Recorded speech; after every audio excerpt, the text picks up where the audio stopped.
दर्शन यहाँ पर आप सबको प्राप्त हुआ है और जिनके पास इस फील्ड का एक लंबा अनुभव है,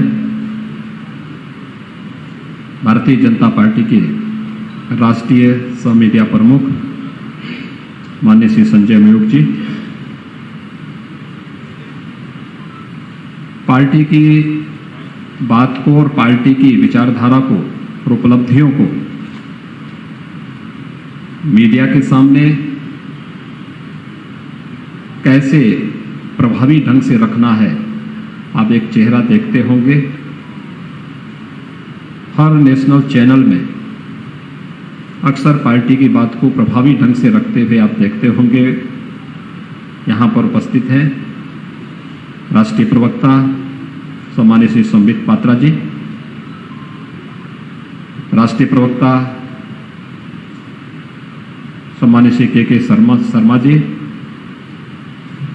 राष्ट्रीय प्रवक्ता और उत्तर प्रदेश से ही राज्यसभा के सांसद माननीय श्री जफर इस्लाम जी, हमारे प्रदेश के मीडिया के प्रभारी श्री मनीष दीक्षित जी, प्रदेश मीडिया के सह प्रभारी श्री अभय प्रताप सिंह जी, हिमांशु दुबे जी, धर्मेंद्र राय जी, प्रियंक पांडे जी और उपस्थित सभी मीडिया से जुड़े हुए प्रदेश, क्षेत्र और जनपद से जुड़े हुए सभी उपस्थित भाइयों बहनों, मैं पहले राष्ट्रीय टीम से आई हुई इन सभी पदाधिकारियों का आज के इस विशेष प्रशिक्षण शिविर में हृदय से स्वागत करता हूं, अभिनंदन करता हूं।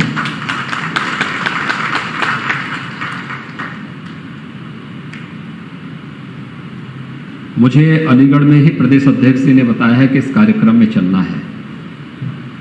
हम लोगों ने कल से एक अभियान अपने हाथों में लिया है।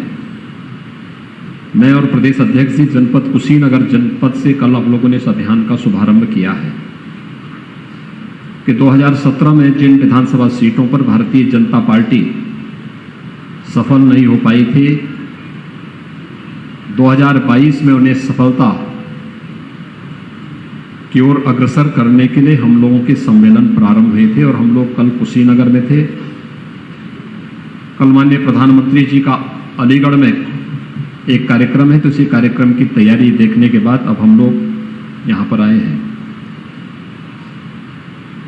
और मैं इस बात को बहुत दिनों से महसूस कर रहा था कि राष्ट्रीय टीम से जुड़े हुए हमारे पदाधिकारी प्रदेश के, क्षेत्र के और जिले के जो हमारे मीडिया प्रभारीगण हैं, क्षेत्रीय मीडिया के प्रभारी हैं या जनपद स्तर पर मीडिया के प्रभारी या पैनलिस्ट हमारे प्रदेश में हैं, सभी के साथ एक बार बैठ करके अपने अनुभव को साझा करते तो उसका लाभ हमें यहाँ पर प्राप्त होता। यद्यपि प्रदेश में हमारे पास जो टीम है, इनमें से बहुत सारे लोगों के पास एक अच्छा अनुभव है, लंबा अनुभव है और अपनी बात को एक प्रभावी ढंग से रखते भी हैं, लेकिन फिर भी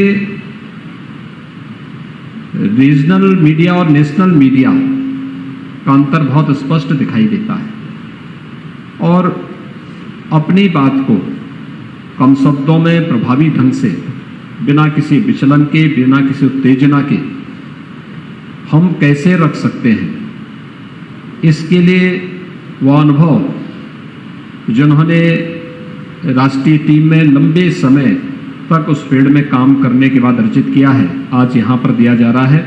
ये सचमुच एक अभिनंदनीय प्रयास है। मैं इसके लिए प्रदेश के अध्यक्ष जी को, प्रदेश के संगठन महामंत्री जी को और प्रदेश मीडिया की पूरी टीम को हृदय से धन्यवाद देता हूं।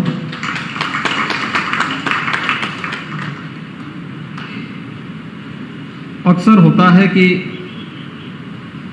हम लोग अपनी बात को प्रभावी ढंग से नहीं रख पाते या हमारे लोगों में, या एक कॉमन मैन की मैं बात करता हूं, जब तक हम उसको याद नहीं दिलाते हैं कि हमने ये भी काम किया, ये भी किया, ये भी किया, कोई इस बात को स्वीकार करने को तैयार नहीं होता है। मुझे याद है 2019 के लोकसभा चुनाव के 4-5 महीने पहले मैंने सांसद, विधायक और जिले के अध्यक्ष को लखनऊ में ही बुला करके उनके साथ समन्वय बैठक शुरू की थी। अलग अलग जिले वाइज मैंने एक बैठकें शुरू की थी। तो मैंने एक जनपद के, तब तक हमारी सरकार को लगभग 1.25 वर्ष हो चुके थे और 1.25 वर्ष के इस कालखंड के दौरान जब मैंने बैठक शुरू की तो मैंने लोगों से पूछना शुरू किया कि भाई क्या हो रहा है। बैठक मुख्य रूप से केंद्रित थी आपसी समन्वय को लेकर के, क्योंकि लोकसभा चुनाव होने जा रहे थे और लोकसभा चुनाव को ध्यान में रख करके तमाम विधायकगण भी लोकसभा चुनाव के प्रत्याशी बन रहे थे, कुछ जगह संगठन के पदाधिकारी बन रहे थे और आपसी खींचतान के कारण नुकसान हो रहा था। तो मैंने उस समन्वय की दिशा बैठकें शुरू की, हर दिन 2-3 जनपदों को बुला करके, क्योंकि मुझे जल्दी इसलिए भी थी कि हमें कुंभ की भी तैयारी करनी थी और उसी समय हमें प्रवासी भारतीय दिवस के आयोजन का भी एक अवसर प्राप्त हुआ था।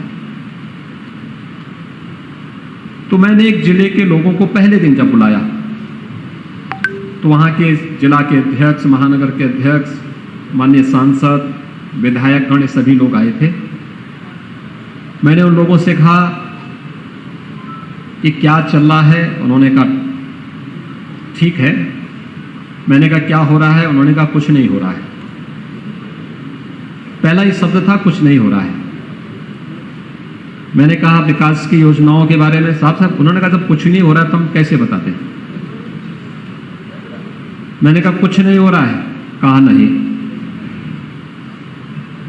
मैंने कहा आपके यहाँ 2017 के पहले कितनी बार बिजली आती थी, कितने घंटे बिजली आती थी 24 घंटे में।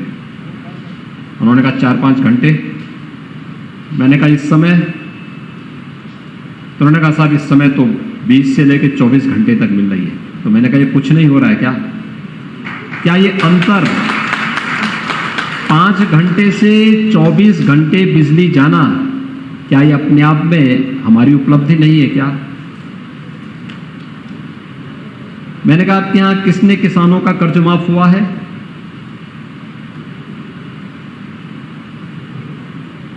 तो उन्होंने कहा हमने सर्टिफिकेट तो बांटे हैं लेकिन जिले स्तर पर इस बात को नहीं देखा है। मैंने कहा जिलाध्यक्ष के पास डाटा होने चाहिए थे। लेकिन मैं आपको बता दे रहा हूं कि आपके जनपद में 1,05,000 किसानों का कर्ज माफ हुआ है, उसकी राशि इतनी है।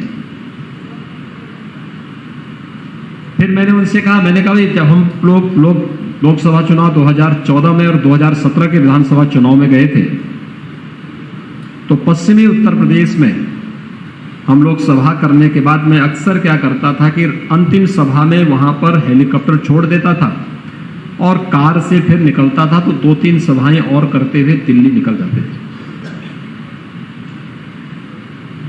तो मैंने कहा किसी कार्यकर्ता के यहाँ अगर रुकने के लिए होता था तो परिवार की महिलाएं आती थी, सबसे पहले एक ही बात करती थी कि क्या उत्तर प्रदेश में सुरक्षा का माहौल हो पाएगा।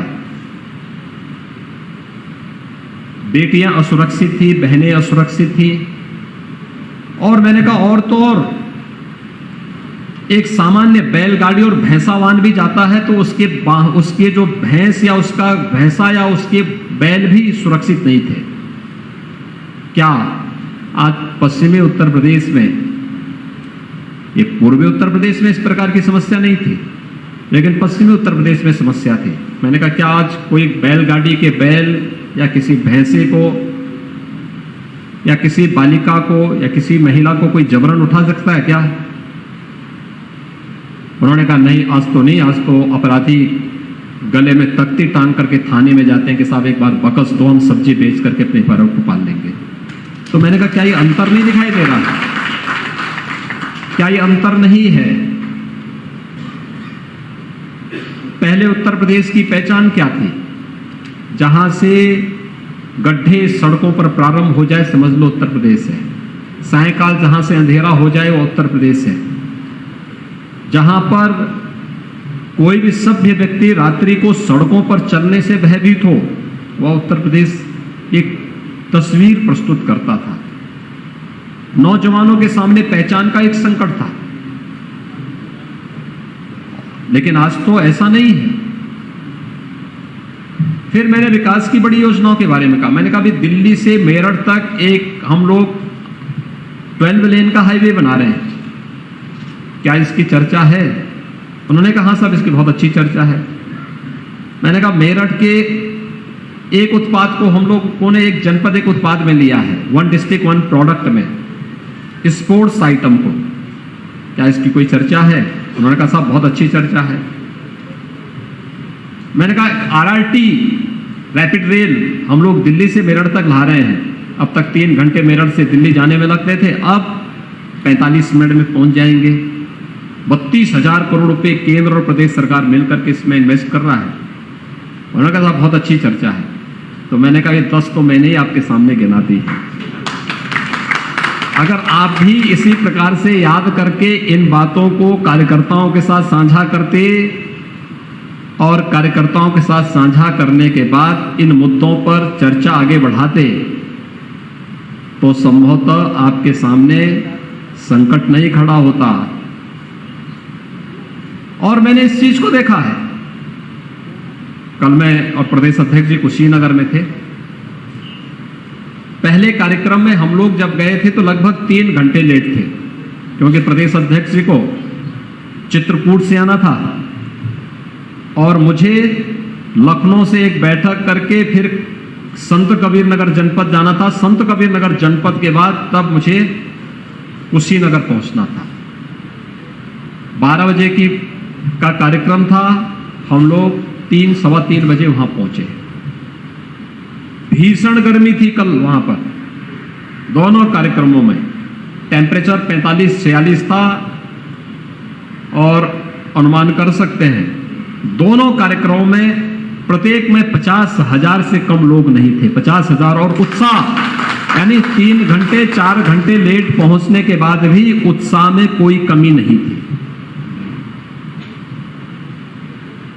पब्लिक उसको स्वीकार कर रही है, लेकिन हम अपनी बात को कहने में संकोच कर रहे हैं। जनता कह रही है। जितना लोक कल्याणकारी कार्य पिछले 7 वर्षों से हुआ है, प्रधानमंत्री मोदी जी ने देश के राजनीतिक एजेंडे को बदल दिया।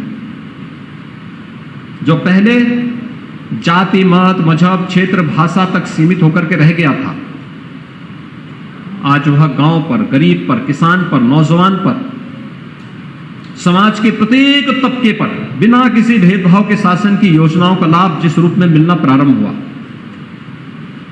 अगर उस पर चर्चाएं प्रारंभ हो जाएं हर एक स्तर पर, मैं विश्वास के साथ कह सकता हूं कि आज भी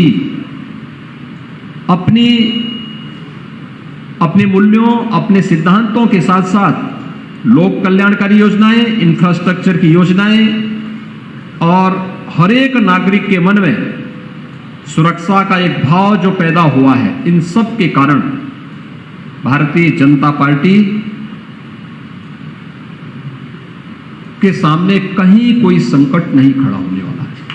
लेकिन अपनी बात को रखने की आदत रखना, और वहां पर तमाशबीन बन के नहीं।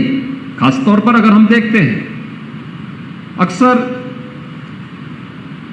हमें लिखने की आदत भी डालनी पड़ेगी, दोनों में, सोशल मीडिया में भी। और आप देखते होंगे जिनका जमीन पे कोई अस्तित्व नहीं, सोशल मीडिया के प्लेटफॉर्म पे आप देखते होंगे कि वे लोग हमारे खिलाफ हमारे ही अभियान को कैसे हमें ट्रोल करने का प्रयास करते हैं।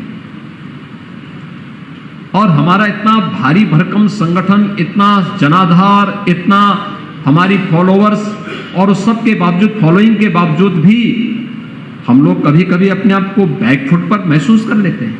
ऐसी स्थिति क्यों? युद्ध के मैदान में ये नहीं देखा जाता है कौन नेतृत्व कर रहा है। युद्ध के मैदान में जब मूल्य और विचारों की बात आएगी, मूल्य और आदर्शों की बात आएगी, मान अपमान की चिंता की अगर भिड़ने की आवश्यकता होती है और उसको विजयी स्थिति में पहुंचाने की स्थिति होती है। और यह मुझे लगता है कि आज के समय में परिस्थितियां कैसी होंगी कुछ नहीं कहा जा सकता, क्योंकि कोरोना कालखंड में क्या स्थिति बनती कुछ नहीं कहा जा सकता। और उस समय मीडिया की भूमिका बहुत बड़ी होने वाली है, और उसमें खासतौर पर मीडिया से जुड़े हुए जो हमारे मीडिया प्रभारीगण हैं, पैनलिस्ट हैं या फिर प्रवक्ता हैं, इन सब की बहुत बड़ी भूमिका होने वाली है।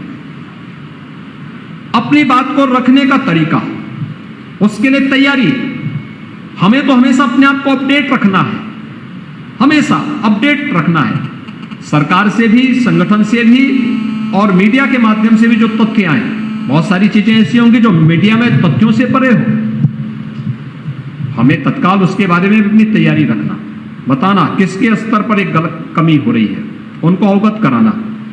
बहुत सारी चीजें लोकल स्तर पर होती हैं, सरकार की योजना है लेकिन उसकी कोई जानकारी लोकल स्तर पर नहीं होती, या कोई विरोधी उसका श्रेय लेने का प्रयास करता है।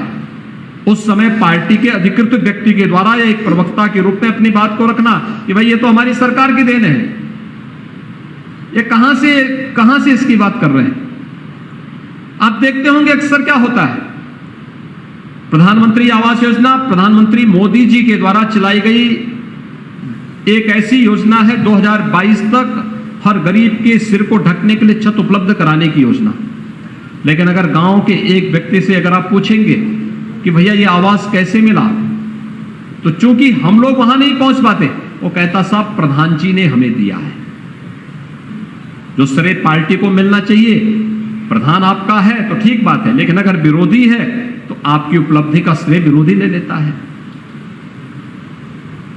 प्रधानमंत्री आवास योजना विशुद्ध रूप से देश के यशस्वी प्रधानमंत्री नरेंद्र मोदी जी की देन है, लेकिन मोदी जी के माध्यम से पार्टी इसका लाभ ले सके, इसकी तैयारी और इसके लिए लोगों को तैयार करना, इसके लिए एक एक लाभार्थी के पास पहुंच करके एहसास कराना, किसने दिया है? मोदी जी ने दिया है। किसने दिया है? भाई हमारी सरकार ने दिया है। एक एक घर में शौचालय, एक सामान्य नागरिक तो समझता होगा कि शौचालय का मतलब कुछ नहीं, लेकिन भाइयों बहनों मैं इस बात को बहुत नजदीक से समझता हूं। 1977 में पूर्वी उत्तर प्रदेश में एक बीमारी आई थी। 1977 से लेके 2017 तक 40 वर्षों तक वहां पर लगभग 50,000 बच्चों की मौत हुई। एक वर्ष से लेकर के 15 वर्ष तक के 50,000 बच्चों की मौत हुई, और इन 50,000 बच्चों की मौत पर पिछली सरकारों ने कुछ भी नहीं किया। आप आश्चर्य करेंगे, स्वच्छ भारत मिशन लागू होने के बाद पहले 2.5 वर्ष में प्रदेश के अंदर जो पिछली सरकारों की अकर्मण्यता थी, नहीं उन्होंने लागू होने दिया। लेकिन जब हम लोग आए तो हमारे सामने एक लक्ष्य था कि 2,61,00,000 लोगों को शौचालय पहुंचाने हैं, बनवाने हैं। कैसे होगा?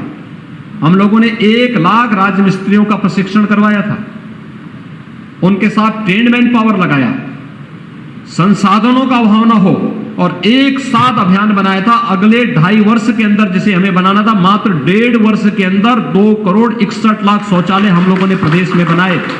एक स्वच्छ भारत मिशन की सफलता के लिए उस समय के शहरी विकास मंत्री माननीय वेंकैया जी इस बात को कहते थे, मिशन तब सफल होगा अगर यूपी में सफल हो गया तो, अन्यथा यूपी के ऊपर ही सारी विफलता का भंडा फूटने वाला था। यूपी ने 1 वर्ष पहले इस लक्ष्य को प्राप्त किया, सफल हुआ, लेकिन लाभ हमें कहां मिला? इंसेफ्लाइटिस से मौत के आंकड़े एकदम 0 पे आ गए, 0 पे। अनुमान करिए, मैं भी पूर्वी उत्तर प्रदेश के दौरा करके आया था। कुशीनगर, देवरिया, महाराजगंज, गोरखपुर, सिद्धार्थनगर, संत कबीर नगर, बस्ती, इन 7 जनपदों में अगस्त, सितंबर, अक्टूबर, इन 3 महीनों में 1500 से 2000 बच्चों की मौत होती थी, और 1500 से 2000 बच्चों की होने वाली इस मौत पर कहीं से भी कोई संवेदना नहीं फूटती हुई दिखाई देती थी। लेकिन हेल्थ इंफ्रास्ट्रक्चर पर जो कार्य हुआ, मोदी जी ने स्वच्छ भारत मिशन के अंतर्गत हरेक व्यक्ति के स्वास्थ्य को ध्यान में रख करके और नारी गरिमा को ध्यान में रख करके जिस अभियान को आगे बढ़ाया, हम उसको उसका श्रेय नहीं ले पाते हैं, उसके बारे में लोगों को एहसास नहीं करा पाते हैं। आज वे बच्चे जीवित हो रहे हैं इसलिए क्योंकि स्वच्छ भारत मिशन हमारे सामने था। आज मेडिकल कॉलेज का इंफ्रास्ट्रक्चर किस रूप में था, ये सभी बहुत महत्वपूर्ण है। और उन चीजों को कैसे हम लोग आगे बढ़ा सकते हैं, उन चीजों पर अगर हम लोग ध्यान केंद्रित करते हुए अपनी बातों को आगे बढ़ा देंगे, कोई भी आपके सामने नहीं टिकने वाला है। क्योंकि जो कुछ भी हुआ है, आप देखेंगे किसी भी, चाहे वह इंफ्रास्ट्रक्चर के डेवलपमेंट का हो, चाहे वह लोक कल्याणकारी योजनाओं का हो, या फिर किसी भी अन्य योजना का, ये ज्यादातर अधिक से अधिक जो हुआ है 2014 के बाद से इस देश के राजनीतिक एजेंडे का हिस्सा बन पाया है। और यही कारण है कि हर तबके का व्यक्ति आज भारतीय जनता पार्टी के साथ जुड़ने के लिए उतावला है। और उसने इस चीज का एहसास 2014 में भी करा दिया था, 2017 में भी करा दिया था, और उत्तर प्रदेश में तो 2019 में सबसे बड़ा एक महागठबंधन बना था। जनता ने उसको जिस रूप में खारिज किया है, वो इस बात को प्रमाणित करता है कि भारतीय जनता पार्टी की प्रामाणिकता को जनता ने पूरी तरह स्वीकारा है। और उस पर हमें केवल एक प्रवक्ता के रूप में उसे आम जन तक उस स्वीकार्यता को बनाए रखने के लिए प्रयास करना है। पब्लिक बोल रही है। हम लोगों ने तो कल कुशीनगर में इस बात को देखा, एक एक व्यक्ति चिल्ला चिल्ला करके बोल रहा था, जो उत्साह था, जो उमंग था। एक ही जनपद के दो अलग अलग छोर में क्या उत्साह था, क्या उमंग थी, और किस रूप में लोग इस बात का उल्लेख कर रहे थे। ये चीजें बताती है कि जनता, भारतीय जनता पार्टी, प्रधानमंत्री मोदी जी के नेतृत्व को, भारतीय जनता पार्टी की स्वीकार्यता उसके मन में है। और उसके लिए अभी से कार्य करने के लिए तैयार होना, जो भी व्यवस्थाएं बनाई गई हैं उसके लिए अपने आप को तैयार करना। मीडिया पैनल में भी अगर हमारे लोग, एक तो प्रवक्ता के रूप में हमारी बातों को प्रतिदिन पार्टी की भी और सरकार की बात को भी प्रभावी ढंग से रखने के लिए प्रदेश के प्रवक्तागण प्रतिदिन अपनी बात को जरूर रखें। एक बार कोई एक समय मीडिया ब्रीफिंग का होता है, भारतीय जनता पार्टी जैसी पार्टी के द्वारा अपनी बात को मीडिया के सामने रखना, या कहीं पर कोई व्यक्ति गलत बातों को कर रहा है, अपनी बात को प्रभावी ढंग से वहां पर मीडिया के सामने प्रस्तुत करना, जिससे मीडिया को कहीं भी इधर उधर भटकने की आवश्यकता न पड़े, या कोई भी अपने अनुमान से फिर अपनी बात को न लिखने पाए, अपने अनुसार से कोई बात लेकिन क्या बोलना है और कितना बोलना है, इसकी तैयारी। मीडिया पैनल के लिए जाते हैं लोग पहले से समन्वय बना करके, सरकार के पक्ष से क्या क्या चीजें आनी, क्या क्या चीजें हुई हैं, क्या हमें अपनी बात को रखना है, पार्टी का क्या इस पर व्यू है, पार्टी की बात को भी वहां पे रख करके और प्रभावी ढंग से अपनी बात को रखना। ऐसे ही जनपद क्षेत्रीय स्तर पर भी हम एक बेहतर समन्वय बना लें, प्रदेश के प्रवक्ता क्षेत्रीय प्रवक्ताओं के साथ, क्षेत्रीय प्रवक्ता जनपद के प्रवक्ताओं के साथ, कि हमारी लाइन क्या होनी चाहिए इस विषय पर। और हर व्यक्ति एक स्वर से बोलता हुआ दिखाई देगा हर एक स्तर पर, तो कोई भी जो कभी कोई भ्रम और कंफ्यूजन की स्थिति पैदा होती है ना, इसको हमेशा के लिए लोग दूर, अपने आप दूर होता हुआ दिखाई देगा। टॉप टू बॉटम एक स्वर से पार्टी की बात को, सरकार की बात को प्रभावी ढंग से रखने की हमारी एक स्थिति देखने को मिलेगी, और उस पर हम लोगों को सदैव फोकस करना पड़ेगा। हमें उसी लाइन को लेकर के फिर आगे बढ़ना पड़ेगा। अभी बहुत सारे कार्यक्रम होने जा रहे हैं, पार्टी के उन सभी कार्यक्रमों की दिशा हमारी तैयारियां, कैसे हम इन चीजों को आगे बढ़ा सकते हैं। आदरणीय प्रधानमंत्री जी कल अलीगढ़ में 2 बड़े कार्यक्रमों का वहां पर आधारशिला रखेंगे। एक राजा महेंद्र प्रताप सिंह राज्य विश्वविद्यालय की आधारशिला, देश की आजादी की लड़ाई में एक बहुत महत्वपूर्ण स्तंभ थे राजा महेंद्र प्रताप सिंह। राजा महेंद्र प्रताप सिंह जी का योगदान 1915 में उन्होंने अफगानिस्तान में भारत की अंतरिम सरकार का गठन कर दिया था और उसके अध्यक्ष बन गए थे। और उसके आजादी के बाद, आजादी यानी देश गुलाम था, उस दौरान ब्रज क्षेत्र में शिक्षा की अलख जगाने के लिए उन्होंने बहुत बड़े बड़े महत्वपूर्ण कदम उठाए थे। देश को विभाजन की त्रासदी को झेलने के लिए देश 1947 में मजबूर हुआ, लेकिन 1930 के दशक में उन्होंने बापू को इस बात के लिए अवगत कराया था कि हमें देश के विभाजन की जो साजिशें रची जा रही हैं, इससे पूरा सावधान होना होगा। कल प्रधानमंत्री जी के कर कमलों से राजा महेंद्र प्रताप सिंह राज्य विश्वविद्यालय की आधारशिला अलीगढ़ में ही रखी जाएगी। और साथ साथ 2018 में प्रधानमंत्री जी ने उत्तर प्रदेश को डिफेंस कॉरिडोर दिया था। अलीगढ़ नोड के कार्य का शुभारंभ भी कल से प्रारंभ हो जाएगा। आप सोचिए कि 6 जो नोड बन रहे हैं, लगभग 50,000 नए रोजगार के अवसर सृजित करेगा उत्तर प्रदेश का डिफेंस कॉरिडोर। और डिफेंस से जुड़े हुए वे सभी जो प्रधानमंत्री जी की मेक इन इंडिया की जो परिकल्पना है, उसको साकार करने के लिए रक्षा क्षेत्र में भी भारत आत्मनिर्भरता के लक्ष्य को प्राप्त करेगा। उत्तर प्रदेश उसका माध्यम बनेगा, डिफेंस मैन्युफैक्चरिंग कॉरिडोर उसका माध्यम बनेगा। और कल अलीगढ़ नोड के कार्य का शुभारंभ प्रधानमंत्री जी के कर कमलों से अलीगढ़ में होगा। इसके बाद प्रधानमंत्री जी के जन्मदिन के अवसर पर 17 सितंबर से 7 अक्टूबर तक का एक विस्तृत कार्यक्रम, अलग अलग समय में किस किस प्रकार के प्रकल्पों के साथ जुड़ करके कार्यक्रमों को बनना, उसकी तैयारी, उसको प्रभावी ढंग से मीडिया के माध्यम से अपनी बात को प्रभावी ढंग से आगे रखना। 19 सितंबर को सरकार के 4.5 वर्ष पूरे होंगे और 4.5 वर्ष की उपलब्धियां हर जनपद में, विधानसभा स्तर पर, प्रदेश स्तर पर प्रभावी ढंग से इस बात को आगे बढ़ाना। हम लोगों ने 4 वर्ष की उपलब्धियों को जनपद स्तर की उपलब्धियां, विधानसभा स्तर की उपलब्धियां और प्रदेश स्तर की उपलब्धियों की बुकलेट पहले ही प्रदेश में उपलब्ध कराई थी, हर जनपद में उपलब्ध कराई थी।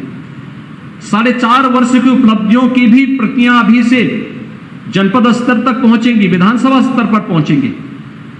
प्रदेश स्तर का एक कार्यक्रम होगा, जनपद स्तर पर प्रेस और उसके बाद विधानसभा स्तर पर विधायक या जहां विधायक ने वहां पर प्रभारी या संयोजक जो भी प्रदेश के द्वारा तय होंगे, उनके द्वारा अपनी बात को प्रभावी ढंग से रखना।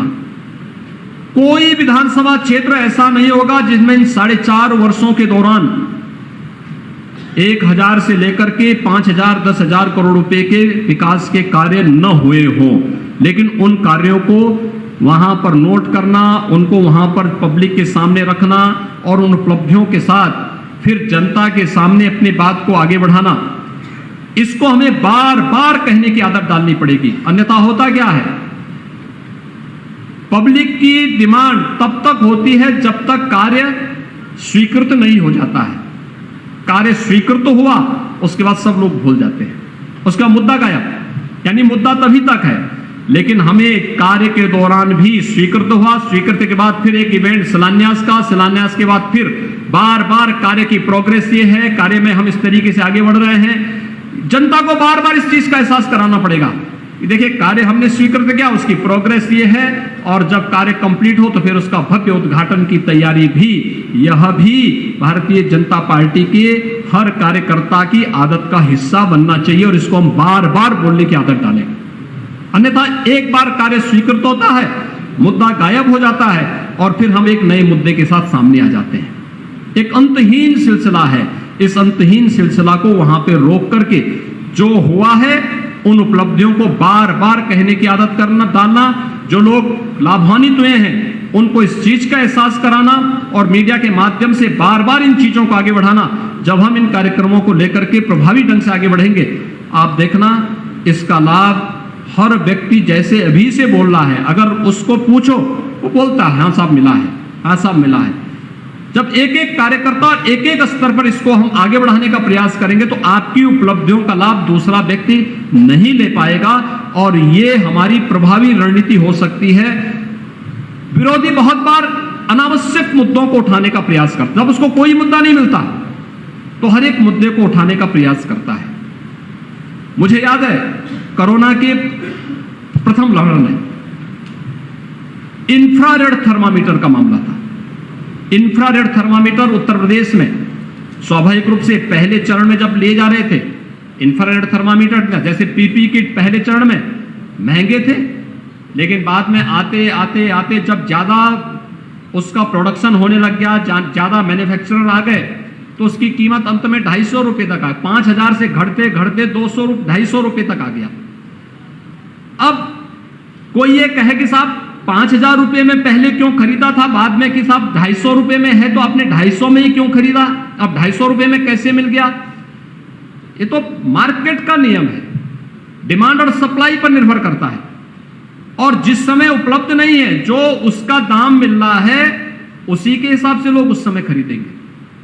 लेकिन इंफ्रारेड थर्मामीटर जब हम लोगों ने यहां पे खरीदा तो हमें वह लगभग 1500 से लेकर के 4500 के रेंज में अलग अलग कंपनियों के प्राप्त हुए थे।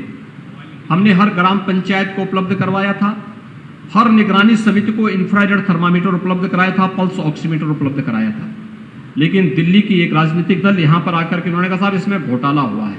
हमने दिल्ली के ही उनके डाटा मंगाए और उसी समय प्रोक्योरमेंट के मंगाए, तो जिसको हम 2,500 में खरीदे हैं उसी को पता लगता था कि ये 15,000 में खरीदे हैं। और फिर हम लोगों ने जब वहां FIR वहां दिल्ली में ही करवाया, उसके बाद उनका मुंह बंद हो गया। सवाल यह है कि हमें इस डाटा को भी अपने पास तैयार करके रखना पड़ेगा कि आप दिल्ली में क्या कर रहे हैं और यहां पर क्या बोल रहे हैं। उनके ही मुद्दों पर उन्हीं का जवाब वहां पर ही अगर हम लोग देने की आदत डाल देंगे तो मुझे लगता है कि अपने आप बैकफुट पर होते हुए दिखाई देंगे, और जनता के सामने केवल झूठ बोलने के अलावा इनका कोई और कार्य रह नहीं गया है। मुझे लगता है उसका भी एक जवाब हो सकता है। तीसरा, कोरोना प्रबंधन में भी आप देख सकते हैं, उत्तर प्रदेश देश की आबादी का सबसे बड़ा राज्य है, 24 करोड़ की आबादी। 24 करोड़ की आबादी में प्रदेश के अंदर कोई भी मौत हमारे लिए दुखद है। लेकिन अगर आप डाटा की बात करेंगे और प्रबंधन की बात करेंगे तो कोरोना प्रबंधन दिल्ली की सरकार, आम आदमी पार्टी की सरकार, उत्तर प्रदेश सरकार से क्या तुलना करेंगे? उनके पास हेल्थ इंफ्रास्ट्रक्चर का ज्यादा पैसा जाता है,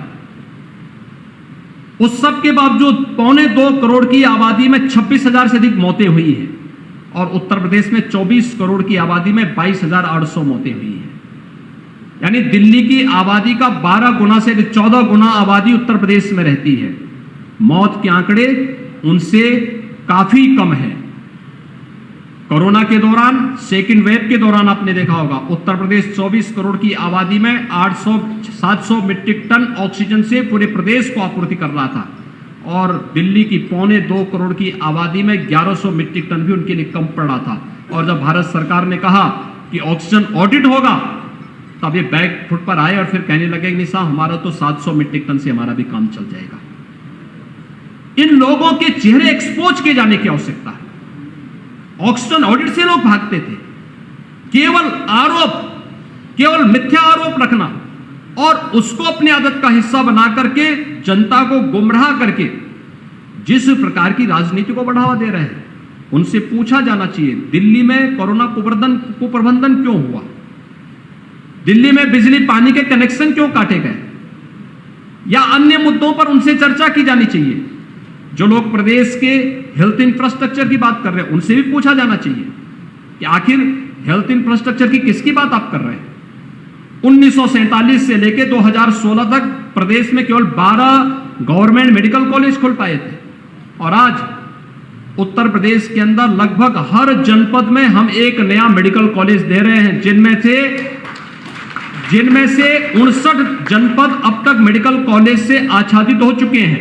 16 जनपद बचे, इन 16 जनपदों के लिए भी हम एक नई पॉलिसी लेकर के आ गए हैं, और हमारा प्रयास है कि अगले नवंबर-दिसंबर तक हर जनपद के लिए एक नया मेडिकल कॉलेज लेकर के सरकार आएगी, जहां हर जनपद का अपना एक मेडिकल कॉलेज होगा। ये सभी कार्यक्रम सरकार जिस रूप में आगे बढ़ा रही है, हमें उन मुद्दों को प्रभावी ढंग से रखने की आदत जैसे केंद्र की टीम करती है, प्रदेश के प्रवक्तागण करते हैं, उसी तर्ज पर क्षेत्रीय स्तर पर और जनपद स्तर पर भी हर उपलब्धि को लेकर के हर दिन कुछ न कुछ हर दिन कुछ ना कुछ प्रदेश या क्षेत्र की टीम से आप पूछ करके रख सकते हैं अपनी बात को कि हमें आज क्या बोलना है, हमें आज क्या मैटर देना है, लेकिन जितना बोले प्रभावी हो। क्या बोलना है और कितना बोलना है इसका एहसास जरूर होना चाहिए।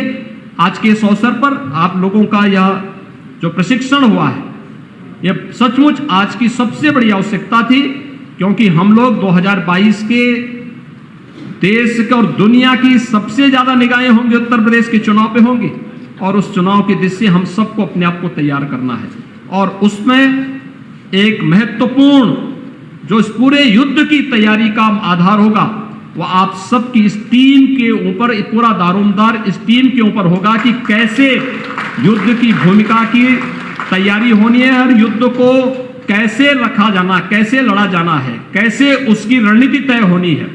क्योंकि योद्धा तो अपने लड़ेंगे, लेकिन कैसे उस मुद्दे को आम जनमानस तक पहुंचा करके हम अपनी लड़ाई को और मजबूती के साथ आगे बढ़ा सकते हैं, ये पूरा दारोमदार यहां पर बैठी हुई इस टीम के ऊपर होगा। मुझे विश्वास है आप सबके नेतृत्व में मीडिया प्रभावी ढंग से आपकी बातों को, पार्टी की बात को, सरकार की बात को और हमारे जनप्रतिनिधियों की बात को आगे बढ़ाने का कार्य करेगी। आप सबको मैं इस अवसर पर अपनी शुभकामनाएं देता हूं। धन्यवाद। जय हिंद।